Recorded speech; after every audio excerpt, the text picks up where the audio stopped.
Everyone from a Morgan Stanley to now a UBS also, completely, re-looking at India very, very closely in terms of what they're seeing. So UBS's India strategy is basically they're upgrading India to a neutral from an underweight. So that is the first thing that they have done, and then they've given their reasons why as well. They say they still prefer China over India, but China remains their key overweight market. Having said that, India is definitely up there as far as UBS is concerned. So one of the reasons is they expect consumption-led recovery in FY 26-27. So this is key to watch. HUL talked about how HUL numbers today, but apart from the numbers, the commentary that will come in from Rohit Java will be something that the street will be watching very closely from an HUL. Lower oil prices is helping us. They're aiding GDP growth and helping in lower inflation. That's UBS's take.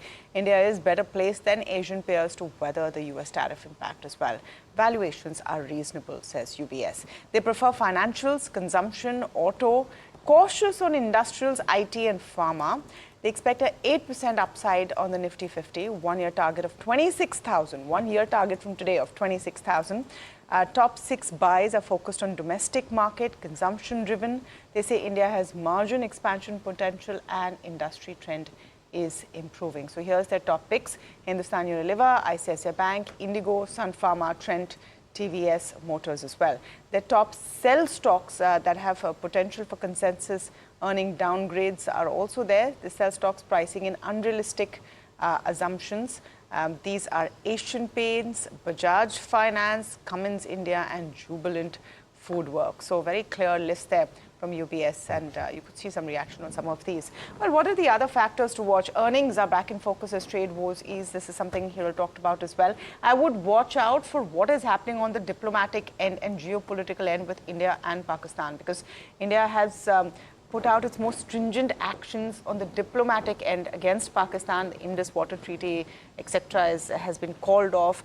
A lot of things that we have not done in the past. Will there be military action that follows is something that the street will watch. You could also see consolidation at current levels now, because Indian equities have been up for the 7th straight session. The Nifty has rallied over 2,600 points from the 7th April lows of 21,743. So you now have a key support coming in at 24,000, which holds the highest put open interest.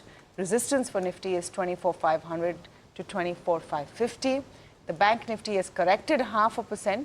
Remember yesterday, after the sharp rally, the RSI, Bank Nifty RSI at 73.89 indicates an overbought zone. So the RSI is basically an indicator of momentum and the speed with which an index is moving. Over 70 means you could be in the overbought zone. So it is 73.89, but it is trending downward. So watch out for that figure, which is why it's important to understand.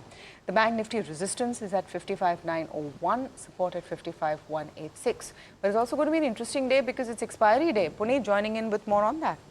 Well, thank you for that. So definitely, while the GIFT Nifty is indicating that we're going to start in the red, we are seeing traders as well as across FIs also cover shorts in the market today, and we have the Nifty rollover data to pull that up as well. So if we can go to that, while the April open interest of course is coming out and has fallen by 37% because expiry is today, so we generally see that trend in the last week of at least in the last couple of days. Definitely the May open interest as well has actually just up about 50%, and that's lower than the average that goes on across the contract. So we are seeing that traders are on the sidelines. They've covered their short essentially for April, but are not rolling over their current position in May as well. If you can also look at the Nifty Bank rollover data as well, that's another key aspect. While the April number is listing, the May open interest is really minuscule, just 11% compared to 50% of that of the Nifty. So Nifty Bank, a lot of traders also mentioning that these are very stretched levels, and the up move has been very fast, in very fast pace essentially. So banking stocks will be something to look at again. The IT index will also be in focus. We have 5 IT earnings today. Persistent has already come out with its earnings already. Thumbs up we've given to that, and we'll talk about that later in the show as well. But we can look at the open interest distribution for the Nifty as well. 24,500 seeing a lot of interest in terms of the calls, while we've seen call writing specifically at 24,200 as well as 24,300. Today in expiry, that will be the narrow band where traders will be focusing on. So overall, while implied open is indicating the red, I think where we close again will be one of the key levels with banking as well as IT stocks in focus.